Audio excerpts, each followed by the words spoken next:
Jesus Nazareno, sinasamba ka namin, pinipintuho ka namin, aral mo ang aming buhay at kaligtasan. Nuestro Padre Jesus Nazareno, iligtas mo kami sa kamatayan, ang krus mong pinamatayan ay sagisag ng aming kaligtasan. Nuestro Padre Jesus Nazareno, dinarangal ka namin. Nuestro Padre Jesus Nazareno, inulwalhati ka namin. Nuestro Padre Jesus Nazareno, inarangal ka namin. Nuestro Padre Jesus Nazareno, inulwalhati ka namin.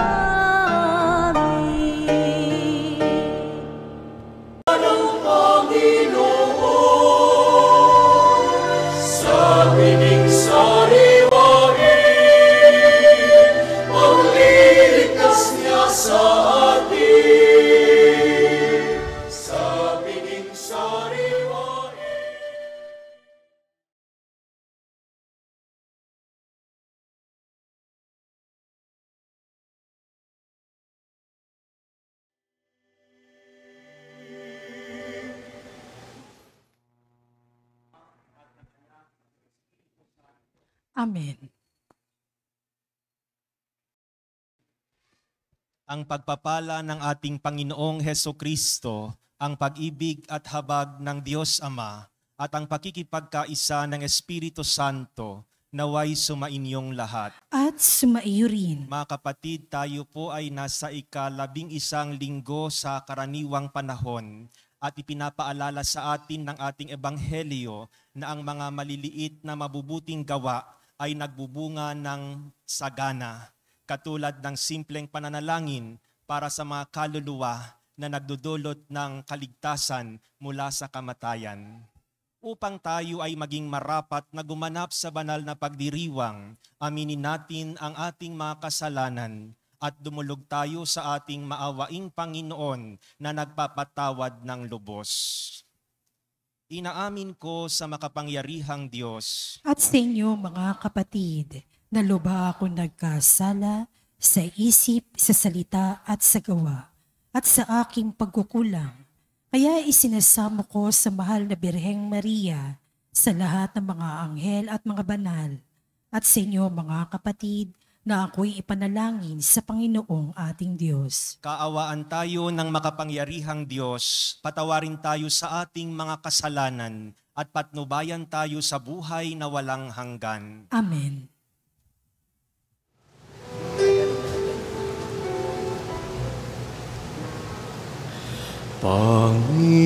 Panginoon, kaawaan mo kami, kaawaan mo kami. Panginoon, kaawaan mo kami, kaawaan mo kami.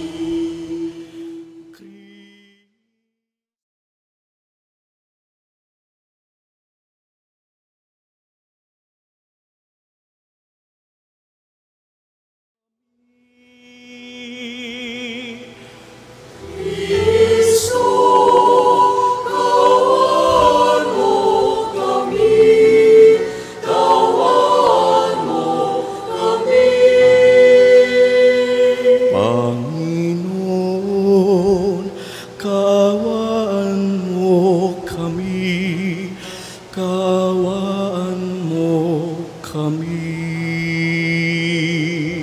Panginoon, kaawaan mo kami.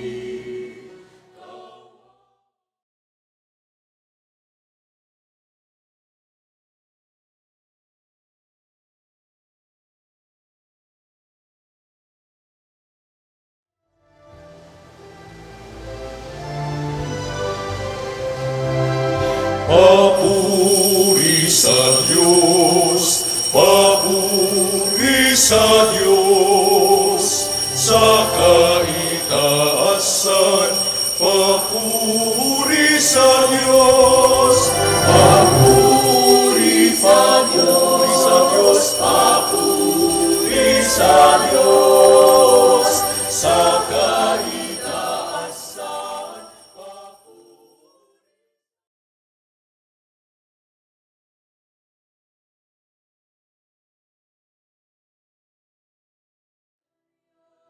Pinupuri ka namin, dinaramal ka namin, sinasamba ka namin, ipinagbubuni ka namin. Papuri sa Diyos, papuri sa Diyos, sa kaitaasan.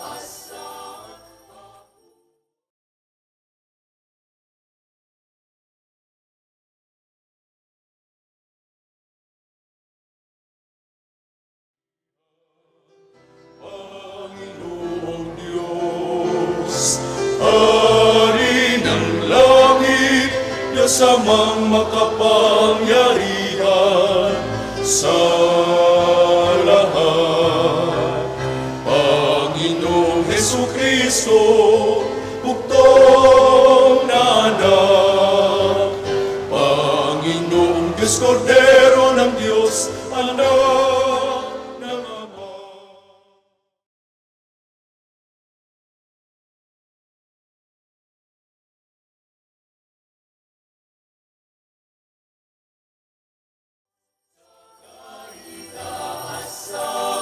Papuri sa Diyos.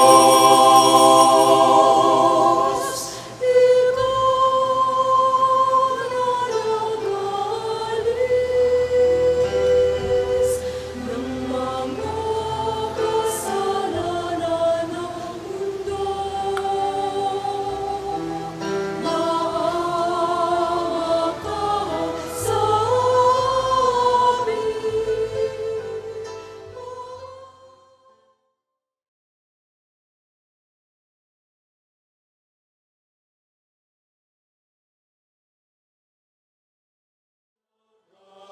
amin. Ng mga kasalanan ng mundo, tanggapin mo ang aming kahilingan. Ikaw na naluklok sa kanan ng Ama.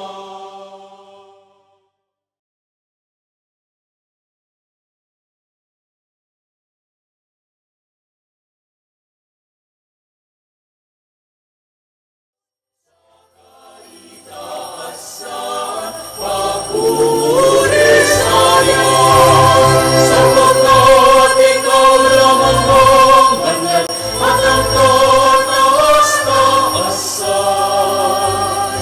Ikaw lamang, O Jesucristo, ang Panginoon.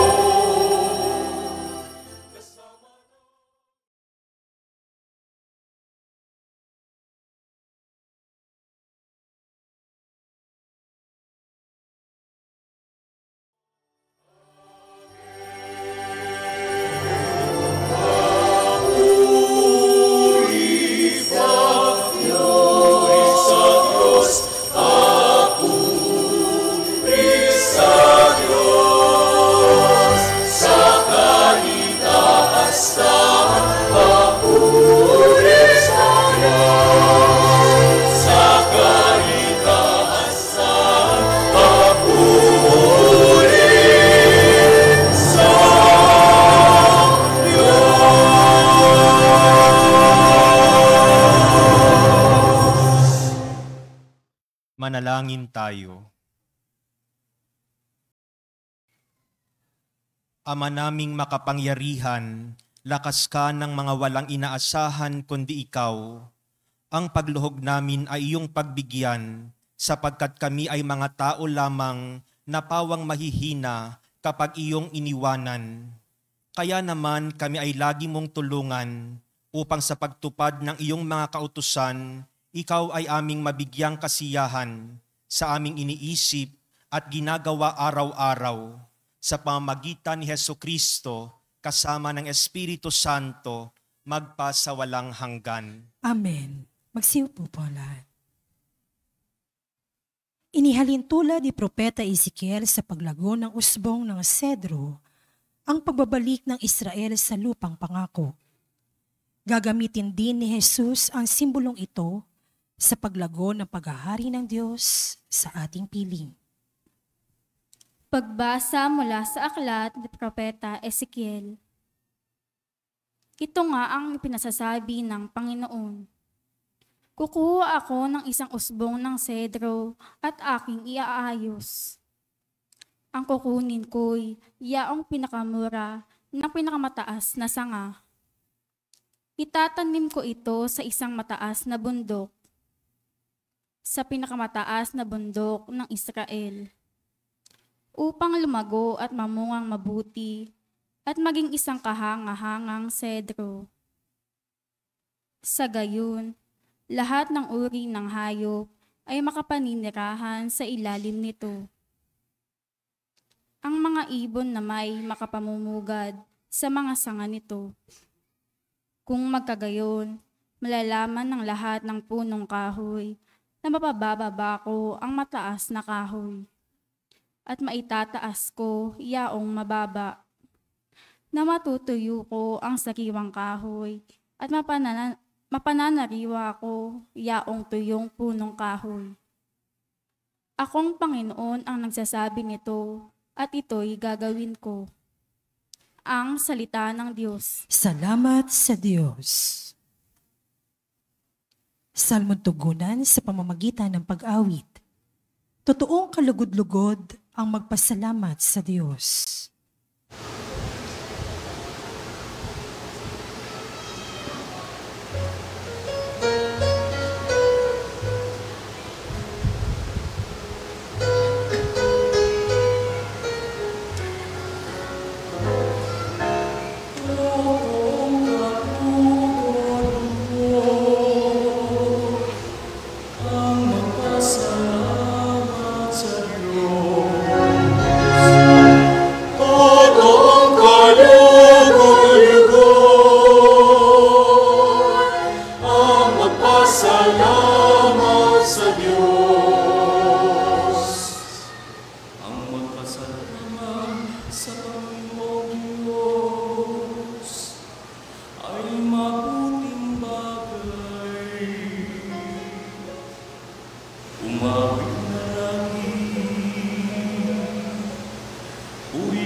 Pag-ibig niya'y wagas at dapat ihayag kung mukhang diway-way. Pagsapit ng gabi, ang katapatan niya'y ihayag din naman.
Oh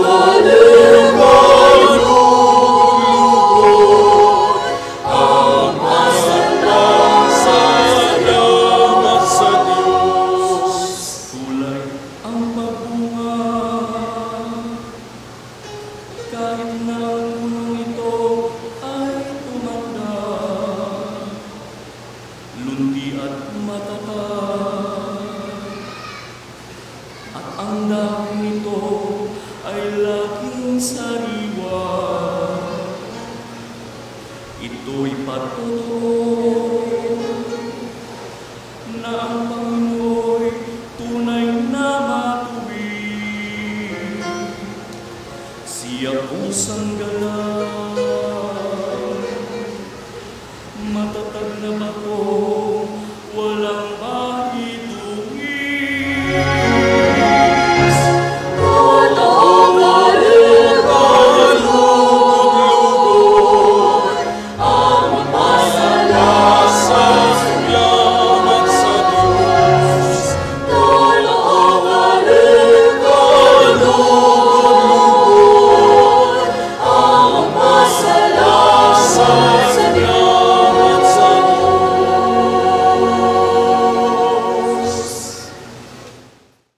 Pinalalakas ni San Pablo ang loob ng mga taga-Korinto. Sa gitna ng mga pagsubok at kaguluhan, hindi siya nasisiraan ng loob sapagkat buo ang tiwala niya kay Kristo. Pagbasa mula sa ikalawang sulat ni Apostol San Pablo sa mga taga-Korinto. Mga kapatid, laging malakas ang aking loob. Alam ko na habang tayo'y nasa tahanang ito, ang ating katawan, hindi mapapasa atin ang tahanang galing sa Panginoon. Namumuhay ako ayon sa pananalig sa Diyos, hindi sa mga bagay na nakikita. Malakas nga ang loob kong iwan ang katawang ito na aking tinatahanan upang manirahan sa piling ng Panginoon.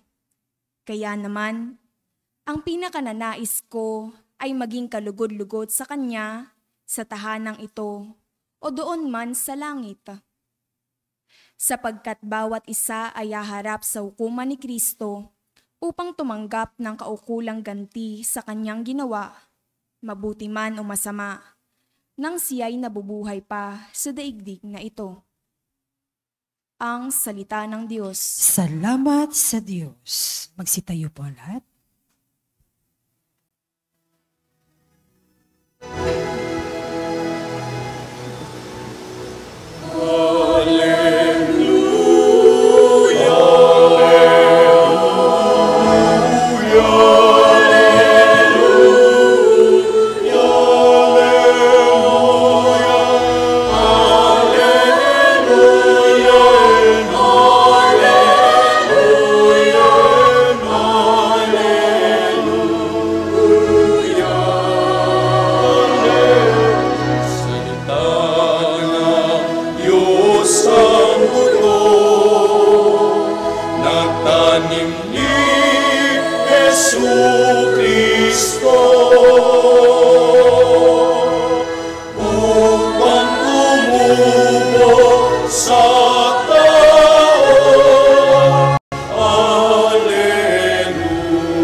Sumainyo ang Panginoon. At sumairin. Ang mabuting balita ng Panginoon ayon kay San Marcos. Papuri sa iyo, Panginoon.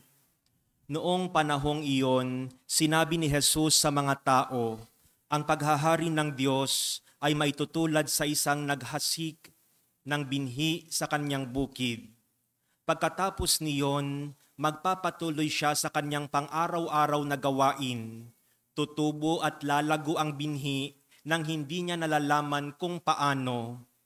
Ang lupa ay siyang nagpapasibol at nagpapabunga sa mga pananim. Usbong muna sa kauhay na pagkatapos ay mahihitik sa mga butil. Pagkahinog ng mga butil, agad itong ipagagapas sapagkat dapat nang anihin. Sa ano natin ihahambing ang paghahari ng Diyos? Sabi pa ni Jesus, anong talinhaga ang gagamitin natin upang ilarawan ito? Tulad ito ng butil ng mustasa na siyang pinakamaliit sa lahat ng binhi. Kapag natanim na at lumago, ito ay nagiging pinakamalaki sa lahat ng puno ng gulay. Nagkakasanga ito ng malalabay, ano pat ang mga ibon ay nakapamumugad sa mga sanga nito.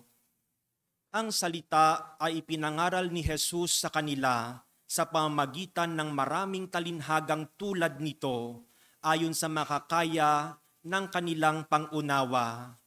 Hindi siya nangaral sa kanila nang hindi gumagamit ng talinhaga, ngunit ipinaliwanag niya ng sarilinan sa kanyang mga alagad ang lahat ng bagay. Mga kapatid, ang mabuting balita ng Panginoon. Pinupuri ka namin, Panginoong Heso Kristo. Magandang gabi po sa inyong lahat. Tayo po ay nasa ika-11 linggo sa karaniwang panahon at nasa ikatlong araw ng ating paghahanda para sa pagdating ng relikiya ni San Nicolas de Tolentino dito sa ating parokya, dito sa ating sambayanan. At ako ay nagpapasalamat sa inyong pag-anyaya na magmisa, lalong-lalo na sa karangalan ni San Nicolas de Tolentino. At ang ibinigay sa akin na pagninilayan ay si San Nicolas bilang kaligayahan ng mga kaluluwa sa purgatorio. So tinatawag natin na siya ang kaligayahan ng mga kaluluwa sa purgatorio sapagkat siya ang patron ng mga kaluluwa at siya ay nagpakita ng pagmamahal, pagmamalasakit para sa mga kaluluwa sa purgatorio. Upang lalo nating maunawaan ang kahalagahan ng pagiging patron ni San Nicolas sa mga kaluluwa sa purgatorio, balikan natin ang ilang mga katotohanan na itinuturo sa atin ng ating pananampalataya at ilang mga pagbasa na makikita natin sa banal na kasulatan. Kung tayo po ay nagsisimba araw-araw, maaring maalala natin na nung nagdaang mga araw, narinig natin yung kwento tungkol sa mga Saduceo na lumapit sa ating Panginoon. At sila ay nagtanong kay Jesus tungkol sa babae na nagpakasal ng 7 ulit sa 7 magkakapatid.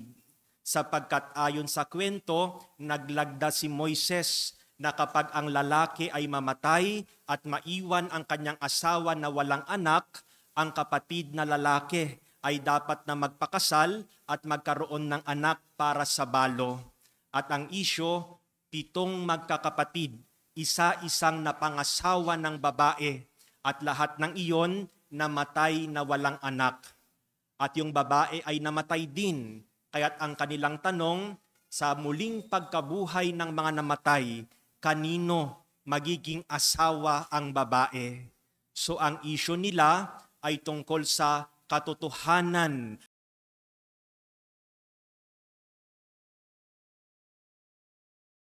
Hindi sila naniniwala na mayroong muling pagkabuhay. Lohika, sinabi niya na ang Diyos ay tinatawag na Diyos ng mga buhay at ang Diyos ay Diyos ni na Abraham, Isaac at Jacob. Kaya't kung ang Diyos ay Diyos ng mga buhay at ang Diyos ay Diyos ni Abraham, Isaac at Jacob, nangangahulugan na ang 3 persona na matagal nang namatay para sa kanila ay hindi pala tunay na namatay, kundi nabubuhay pa rin. So sa mga pananalitang iyon, pinatutuhanan ni Jesus ang paniniwala ng mga Pariseo na mayroong muling pagkabuhay ng mga namatay. At ano ang kahulugan ng katotohanan ito? So dapat ay alam din natin sapagkat ito rin yung sinasampalatayanan natin bilang mga Katoliko, bilang mga Kristiyano. Hindi ba't sa pagdiriwang natin ng misa, lalong-lalo na sa araw ng linggo, ipinapahayag natin ang ating pananampalataya.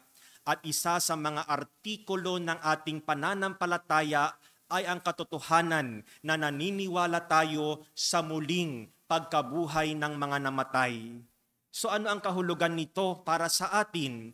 Kapag tayo ay naniniwala sa muling pagkabuhay ng mga namatay, naniniwala tayo na ang buhay natin ay hindi hanggang dito sa lupang ibabaw lamang.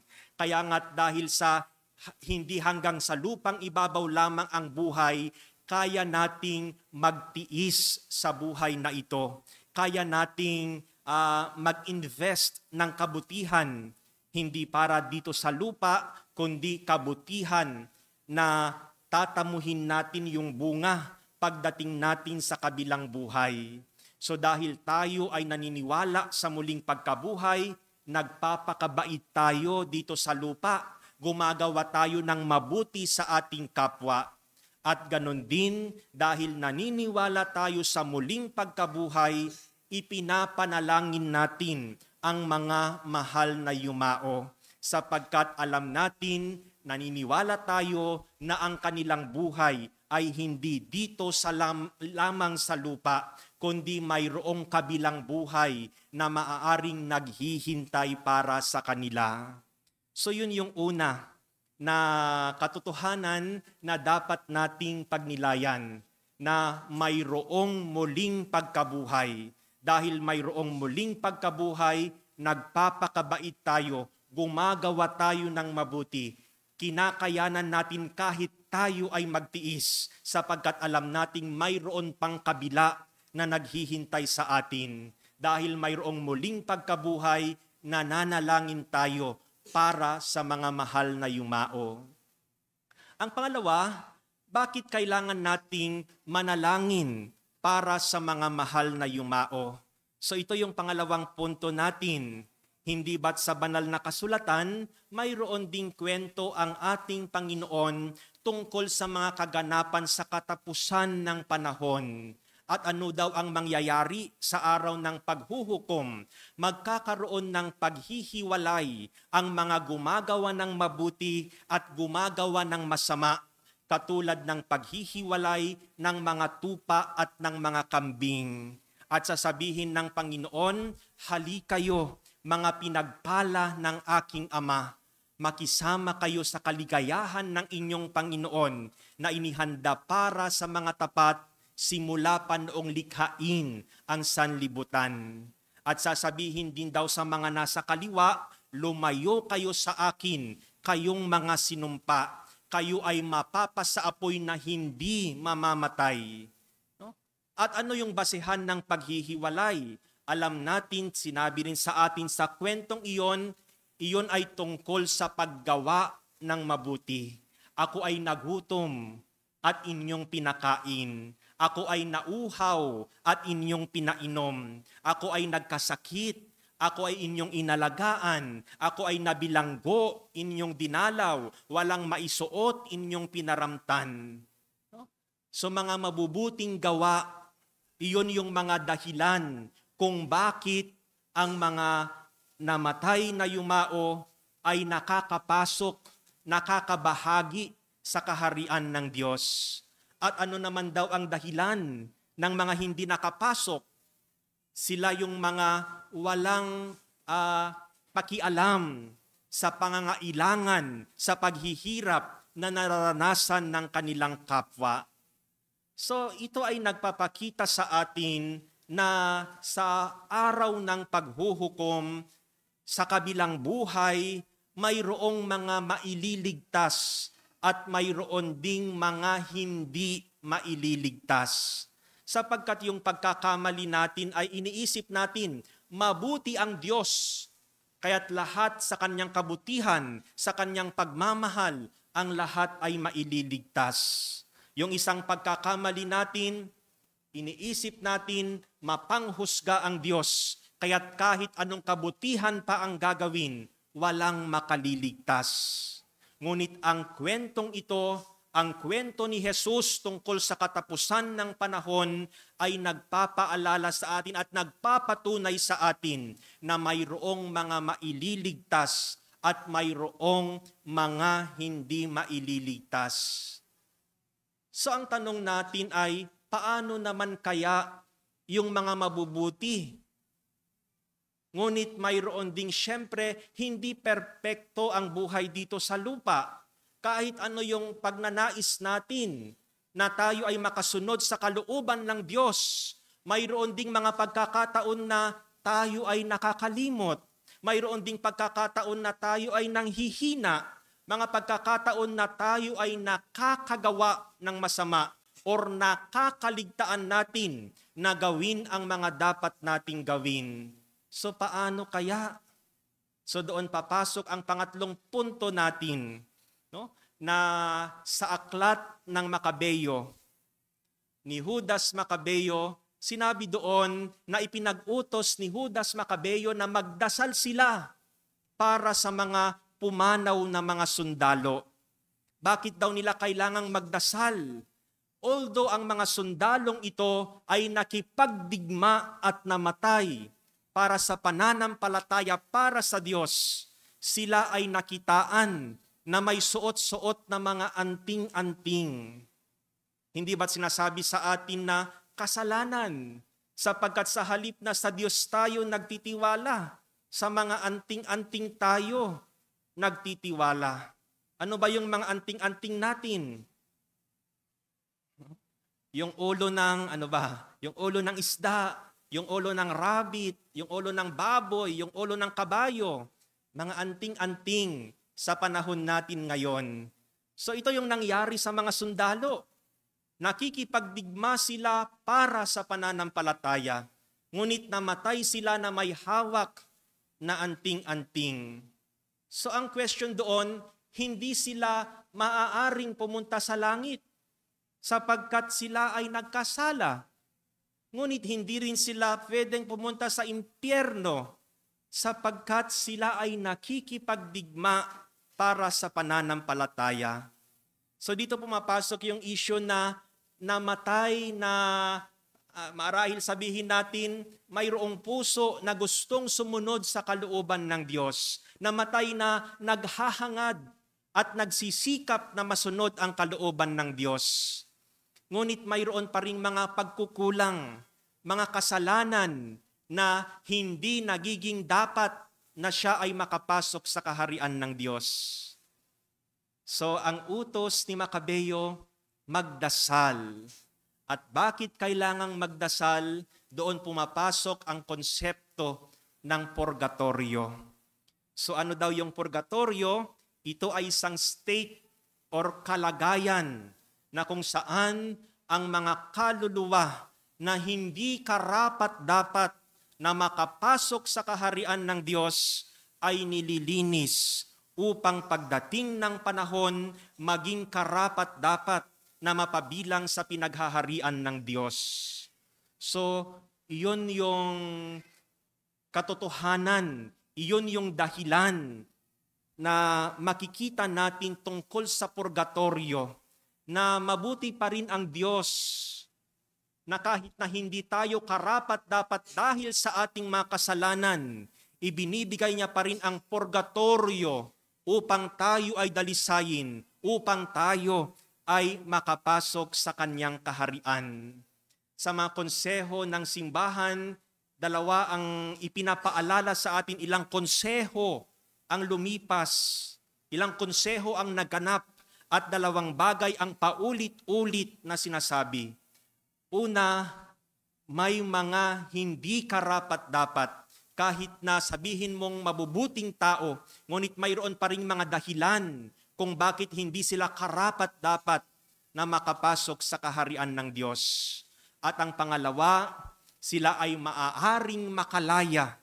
Sila ay mapabilis ang kanilang pamamalagi sa purgatorio sa pamamagitan ng ating mga panalangin, sa pamamagitan ng pagdiriwang ng misa, sa pamamagitan ng mga mabubuting gawa at mga sakripisyo para sa mga kaluluwa sa purgatorio. So yun yung katotohanan na ipinapahayag natin. At doon sa pangalawang punto na ipinapaalala ng konseho na sa pamamagitan ng misa, sa pamamagitan ng pananalangin, sa pamamagitan ng mga sakripisyo, ipinapaalala sa atin ang isang katotohanan din na ipinapahayag natin sa ating pananampalataya, na tayo ay naniniwala sa kasamahan, sa pagkakaisa ng mga banal. Ano yung pagkakaisa ng mga banal? Doon sa ating CCC or Catechism for the Catholic Church. No? Yung pagkakaisa ng lahat ng bumubuo ng simbahan. Ano-ano, sino-sino yung mga bumubuo ng simbahan? Ang mga triumphant, church triumphant, ang mga nagtagumpay na at nakapasok sa kaharian ng Diyos. Ang church militant, tayo na nandito sa lupa, nakikibaka sa ating paglalakbay. Ang church suffering, ang mga kaluluwa sa purgatorio, mayroong pagkakaisa. Tayo ay nananalangin, nagsasakripisyo, gumagawa ng mabuti para sa kapakanan ng mga kapatid natin na nasa purgatorio. So, iyon yung ipinapaalala sa atin. Iyon yung katotohanan tungkol sa muling pagkabuhay ng mga namatay, tungkol sa pagkakaisa ng lahat ng mga banal. Mayroong isang upang maipaliwanag pa, upang mapatotohanan pa ang katotohanan iyon, mayroong isang Austrian mystic. Siguro nabasa nyo na siya ay dinadalaw ng mga kaluluwa sa purgatorio. So noong sinulat yung kanyang aklat, siya ay nasa mga 80 years old. Ngunit 25-15, mga ganoong edad, nagsimula na siyang dalawin ng mga kaluluwa sa purgatorio. So sinabi ng mga kaluluwa sa purgatorio na mahirap ang kanilang kalagayan. Bakit mahirap? Sapagkat nandyan na, malapit ka na. Ngunit hindi ka pa rin makapasok. Makikita mo na, ngunit hindi mo pa rin makikita ang Diyos. Makakasama mo na, ngunit hindi ka pa rin makakasama ng Diyos. Hindi ba't ganon din yung maaring very simple lamang, ngunit kunwari noong panahon ng pandemic, nagdiriwang tayo ng misa dito sa loob. Ngunit nakasara ang ating mga pintuan. Gusto nating magsimba, gusto nating makibahagi, gusto nating tanggapin ang katawan ni Jesus. Ngunit wala tayong magawa, hindi tayo makapasok, hindi tayo makapagdiwang. Hindi ba't ganon din yung mga nararanasan? Kunwari, yung mga tinatawag nilang mga first runner-up. Napakalapit na, mananalo ka na. Ngunit talo ka pa rin. So napakasakit na damdamin. Yung kanyang example sa kanyang aklat, nandyan na nakikita mo yung nagmamahal sa iyo. Gusto ko mong yakapin at gusto ko niyang yakapin. Ngunit hindi baka makalapit sapagkat alam mo ang baho-baho mo, ang dumi-dumi mo, ang dungis-dungis mo. Kaya't sasabihin mo sa sarili mo, linisin ko muna ang aking sarili nang sa ganoon maging karapat dapat ako na yumakap dyan sa nagmamahal sa akin. So tinanong siya, mayroon bang mga pari sa purgatorio? Ang sabi ng Austrian mystic Maria Sima, ang kanyang sabi, marami, sapagkat sila yung mga pari na nagpabaya sa kanilang pananalangin, mga pari na nagpabaya sa kanilang tungkulin, mga pari na naging hindi generous sa pagbibigay ng blessing. Sino pa daw yung mga nasa purgatorio, mga naglilingkod sa simbahan? Mayroon daw sakristan mayor, no? So hindi ito si Kuya Buddy, ha? So mayroon daw sakristan mayor na hindi makapasok sa langit. Bakit daw? Sapagkat araw-araw siyang naglilinis sa simbahan. Ngunit sa tuwing dumadaan siya sa tabernakulo, parang wala siyang nakikita. Hindi siya nagbibigay ng paggalang kay Jesus na nasa tabernakulo. So, para sa atin, parang napakasimple, ngunit napakalaking bagay. Hindi pagpasok sa kaharian ng Diyos. So, isa pa sa mga tanong doon sa Austrian mystic, alam ba ng mga kaluluwa, nakikita ba ng mga kaluluwa ang mga nangyayari kapag sila ay namatay at inililibing? Ang sabi daw ng kaluluwa, oo, nakikita nila at nalulungkot sila. Bakit sila nalulungkot? Maraming mga dumadalaw, maraming mga nakikipaglibing. Ngunit ang mga dumadalaw na iyon, ang mga nakikipaglibing na iyon, nagpapacheck lang ng attendance. Yung iba naglalaro lang ng baraha. Ano daw ang kailangan at ano ang mahalaga? Ang pananalangin para sa kanila. Pumupunta sila, dumadalaw sila, nakikipaglibing sila, ngunit hindi naman sila nananalangin. So ang paalala, ang pananalangin para sa mga mahal na yumao. At dito pumapasok si San Nicolas de Tolentino. Siya ang nagturo sa atin na magmalasakit para sa mga kaluluwa sa purgatorio, sapagkat siya rin mayroong karanasan na dinalaw ng mga kaluluwa, na pagkatapos ng kanyang pagmimisa, pagkatapos ng kanyang 9 na araw na pananalangin, bumalik ang kaluluwa at nagpasalamat dahil sa iyong pagmimisa, maraming mga kaluluwa ang nakapasok sa kaharian ng Diyos. So napakahalaga, sinanong din doon, ano ang pinakamahalaga sa lahat ng ginagawa para sa mga kaluluwa sa purgatorio? Ang sagot, ang pagdiriwang ng banal na misa. Bakit daw? Very basic, sapagkat sa misa, ang nag-aalay ay walang iba kundi ang ating Panginoong Hesukristo. Ang sakripisyo ay walang iba kundi ang ating Panginoong Hesukristo. At siya ang pinaka-kalugod-lugod na alay para sa Diyos. Alay para sa ating kaligtasan. Kaya ang paalala sa atin ni San Nicolas de Tolentino, magdasal, magsimba, magpamisa para sa mga kaluluwa sa purgatorio.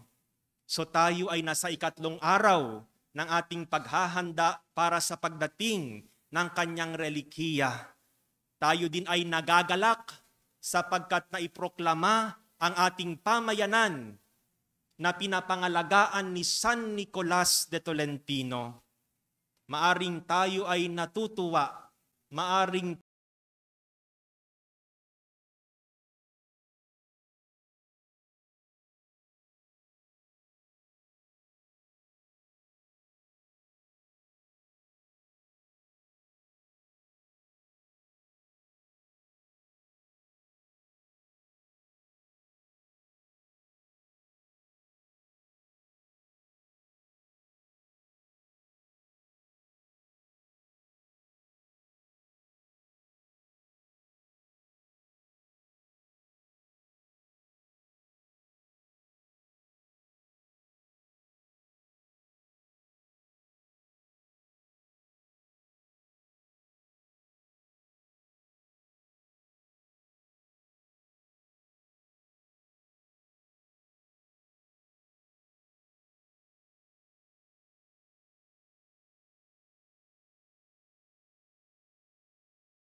tayo ay nagbubunyi.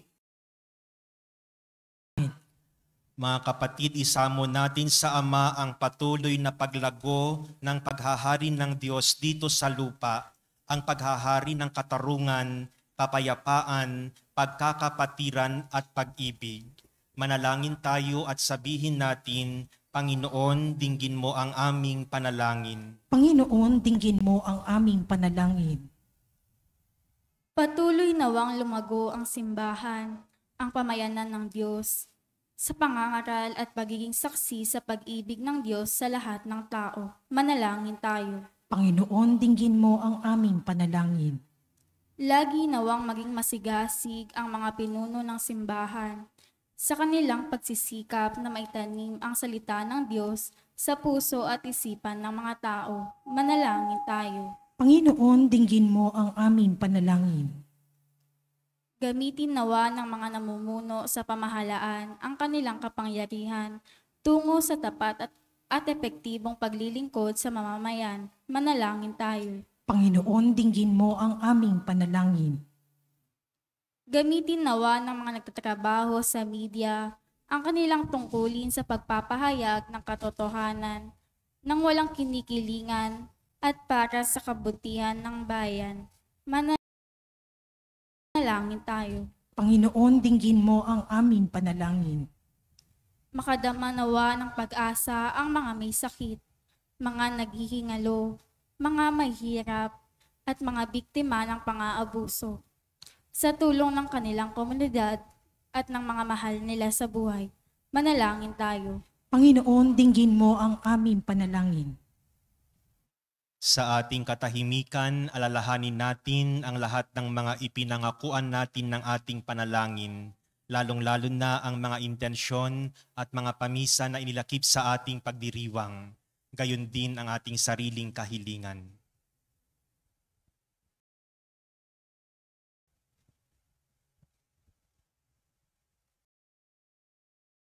Manalangin tayo sa Panginoon. Panginoon, dinggin mo ang aming panalangin. Ama naming makapangyarihan, pakinggan mo ang aming mga kahilingan at gawin mo kaming karapat-dapat sa mga pagpapala mo, alang-alang kay Kristo na aming Panginoon. Amen. Magsiupo po lahat.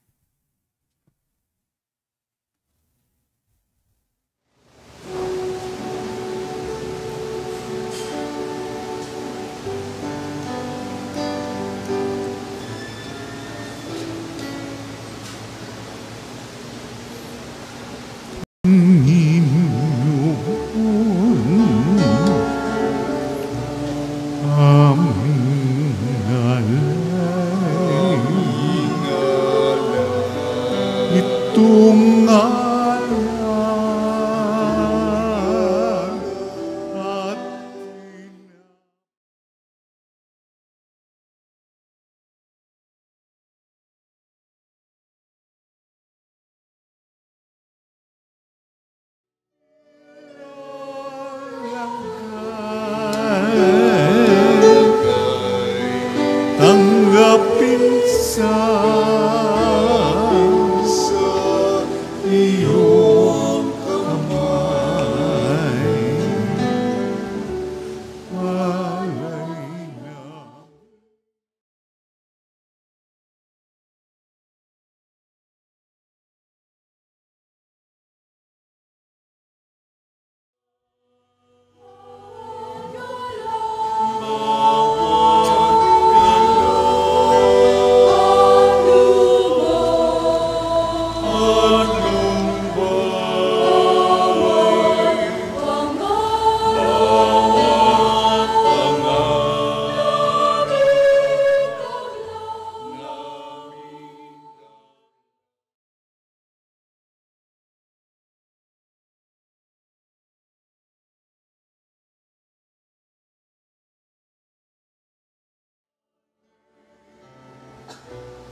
mga kapatid, upang ang paghahain natin ay kalugdan ng Diyos amang makapangyarihan. Tanggapin nawa ng Panginoon itong paghahain sa iyong mga kamay, sa kapurihan niya at karangalan, sa ating kapakinabangan at sa buong sambayanan niyang banal. Ama naming lumikha, kami ay ginawa mong may angking katauhan na dapat pakanin at pangalagaan at iyong dinudulutan ng banal na pakikinabang.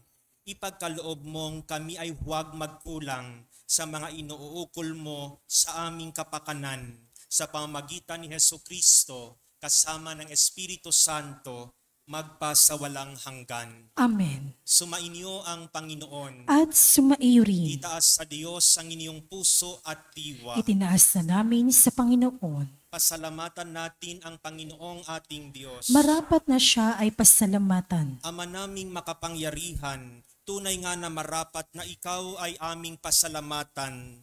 Nasa iyo ang aming buhay, pagkilos at pag-iral. Sa pamumuhay namin araw-araw, tinatamasa namin ang iyong pagmamahal.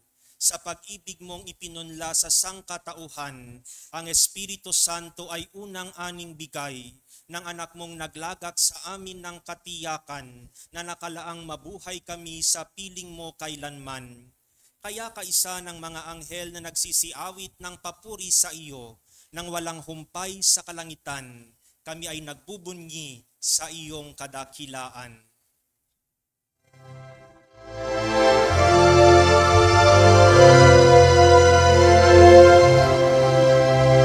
Santo, Santo, Santo, Panginoong Diyos makapangyarihan, napupuno ang langit at lupa ng kalwalhatian mo.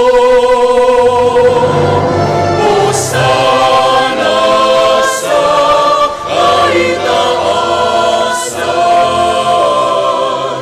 pinagpalang na paririto sa ngalan ng Panginoon. Hosana sa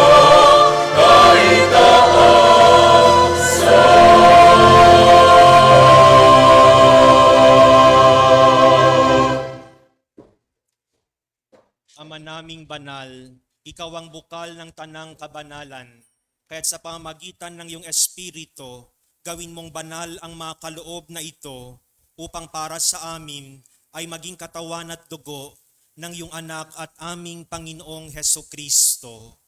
Bago niya pinagtiis ang kusang loob na maging handog, hinawakan niya ang tinapay, pinasalamatan kaniya, pinaghati-hati niya iyon, iniabot sa kaniyang mga alagad at sinabi, tanggapin ninyong lahat ito at kanin, ito ang aking katawan na ihahandog para sa inyo.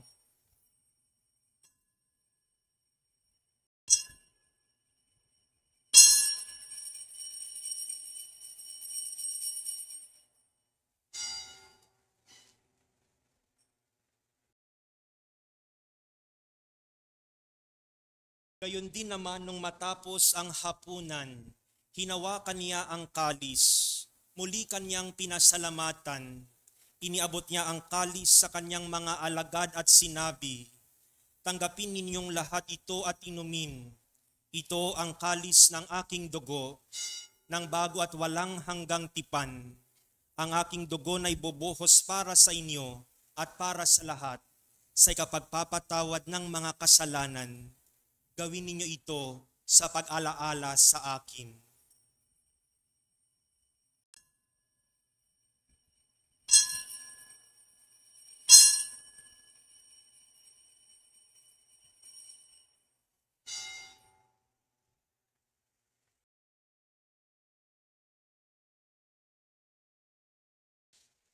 Ipagunyi natin ang misteryo ng pananampalataya.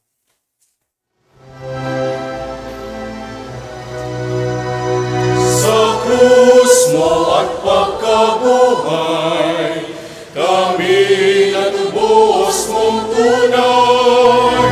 O Jesus, namin mahal, iligtas mo kami tanan.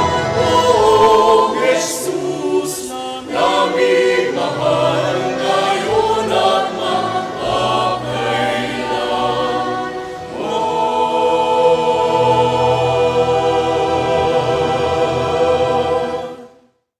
Ama, ginagawa namin ngayon ang pag-alaala sa pagkamatay at muling pagkabuhay ng iyong anak.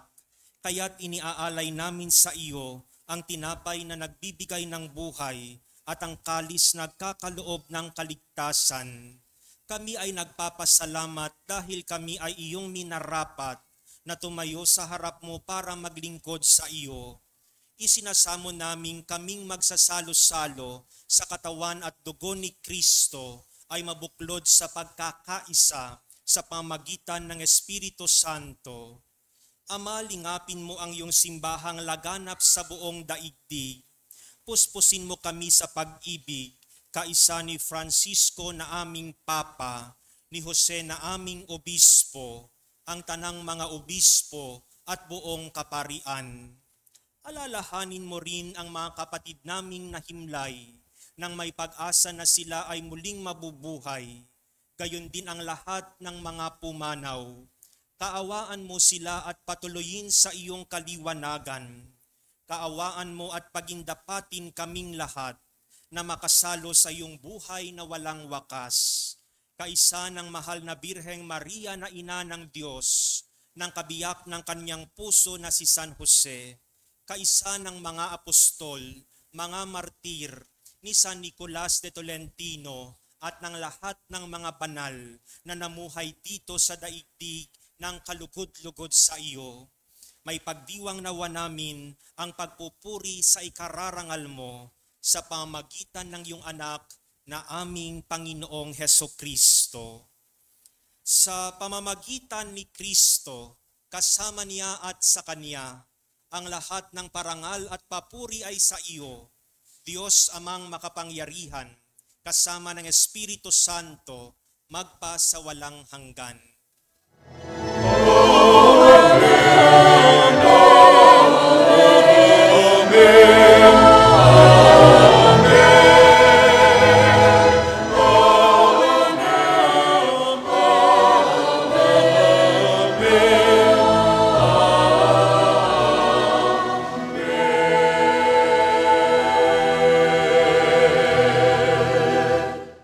Sa tagubilin ng mga nakagagaling na utos at turo ni Jesus na Panginoon natin at Diyos, ipahayag natin ng may lakas loob.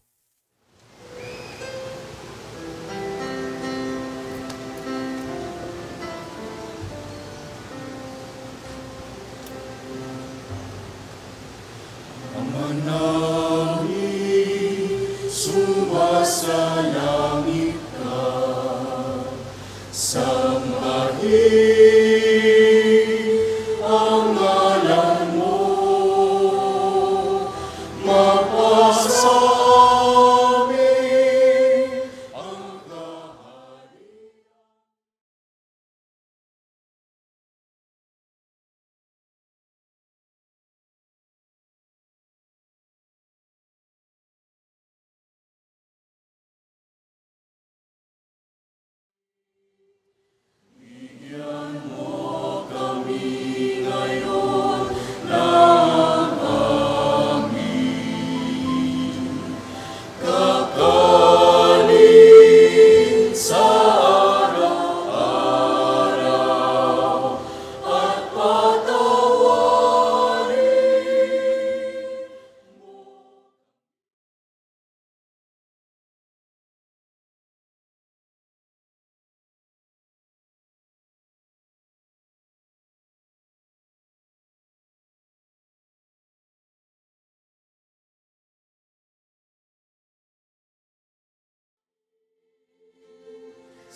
Kami ay adya sa lahat ng masama, pagkalooban ng kapayapaan araw-araw. iligtas sa kasalanan at ilayo sa lahat ng kapahamakan, samantalang aming pinananabikan ang dakilang araw ng pagpapahayag ng tagapagligtas naming si Hesukristo.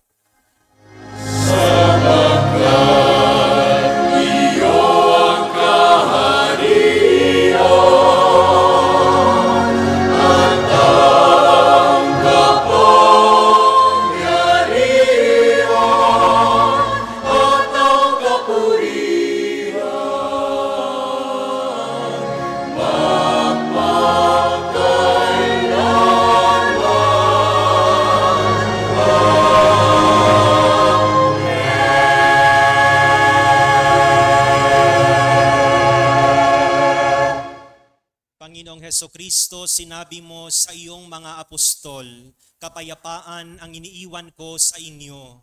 Ang aking kapayapaan ang ibinibigay ko sa inyo. Tunghayan mo ang aming pananampalataya at huwag ang aming mga pagkakasala.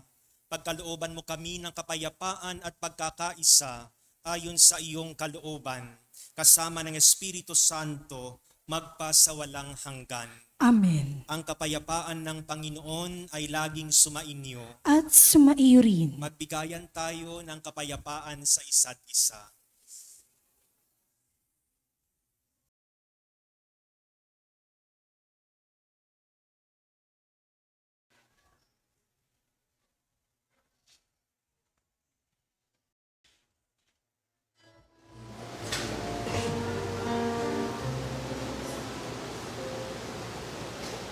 Cordero ng Diyos na nagalis ng mga kasalanan ng mundo.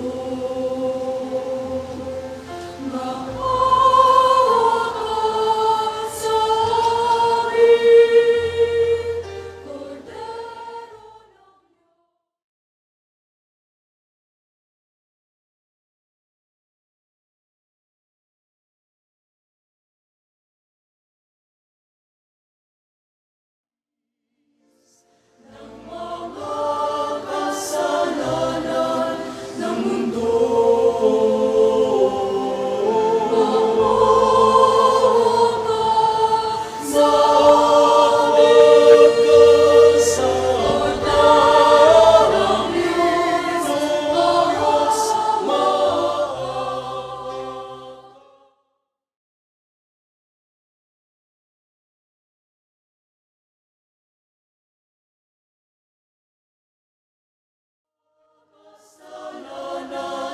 Ng mundo,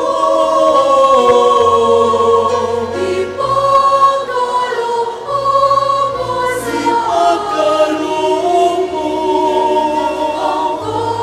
ang kapayapaan.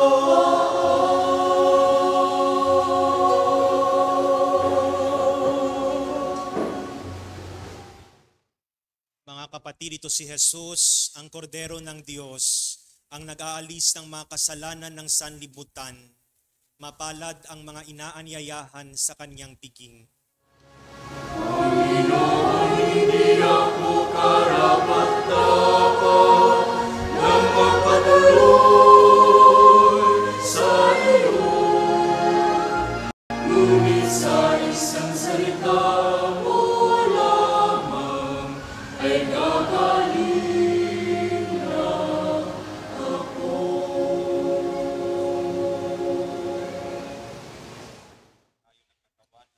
Kristo para sa buhay ng walang hanggan. Amen.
Manalangin tayo. Ama naming mapagmahal, ang pinagsaluhan naming banal na pakikinabang na nagpapahiwatig ng iyong pakikiisa sa tanang naritong nakikipagdiwang ay magdulot nawa ng pagkakaisa sa iyong sambayanan sa pamamagitan ni Hesukristo kasama ng Espiritu Santo magpasawalang hanggan. Amen. Magsiupo po lahat.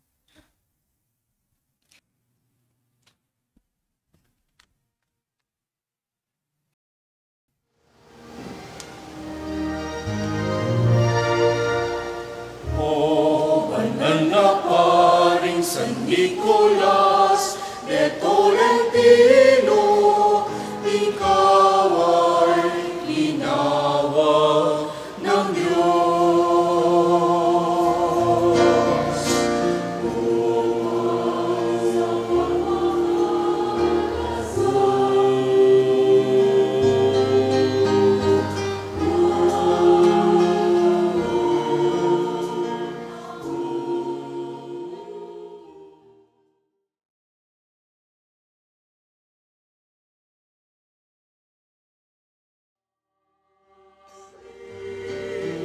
Ng Panginoon Jesus. O banal na paring San Nicolas de Tolentino, ikaw ay sinubong ng Diyos.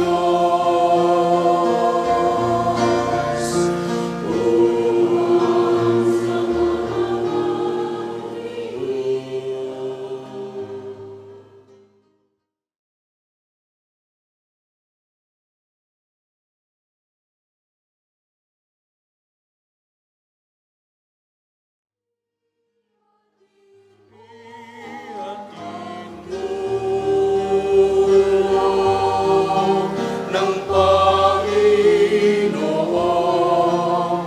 Jesus. Mga may sakit at napabayaan, iyong inaalagaan.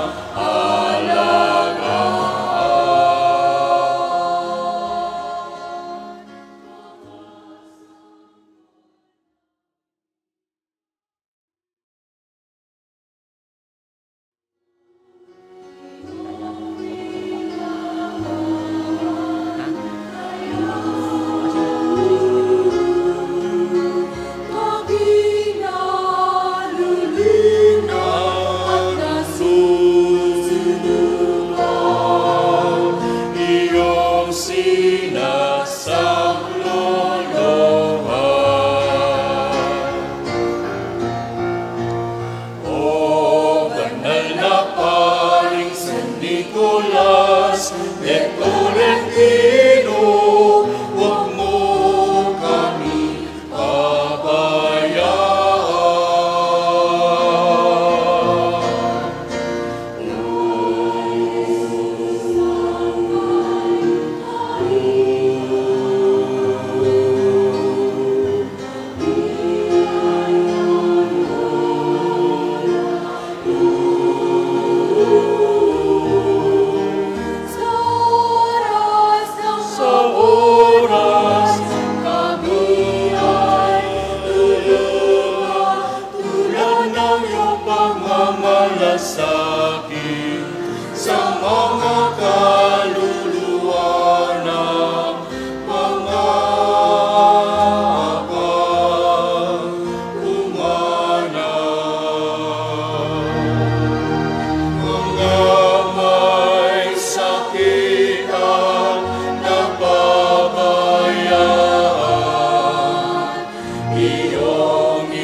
Maraming salamat po.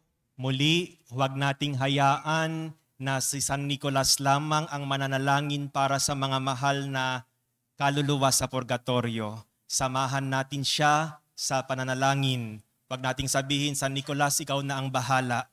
No? So samahan natin si San Nicolas sa pananalangin para sa mga kaluluwa. Ngayon po ay bago ang ating pagbabasbas, ay mananalangin din tayo para sa mga ama ng tahanan sapagkat bukas po ay ipagdiriwang natin ang Father's Day. Kaya hinihiling po natin na manalangin tayo para sa ating mga tatay.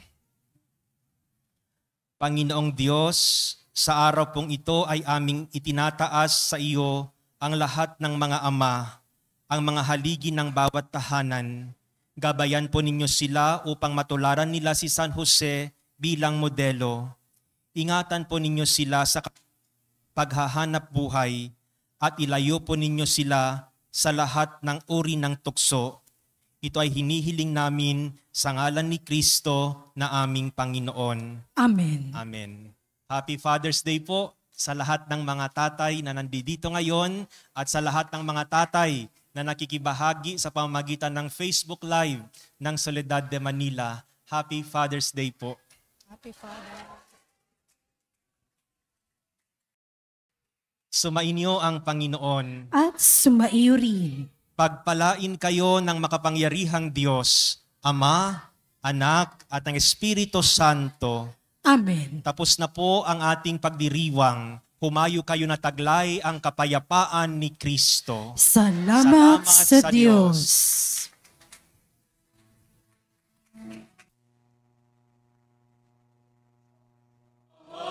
Magpasalamat tayo sa Kanya.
Nuestro Padre Jesús Nazareno, sinasamba ka namin, pinipintuho ka namin, aral mo ang aming buhay at kaligtasan. Nuestro Padre Jesús Nazareno, iligtas mo kami sa kamatayan, ang krus mong pinamatayan ay sagisag ng aming kaligtasan.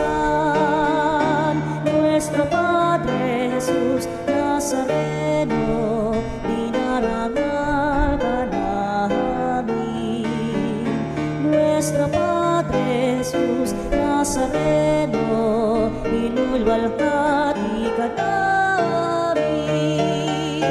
Nuestro Padre Jesus Nazareno, inarangal ka namin.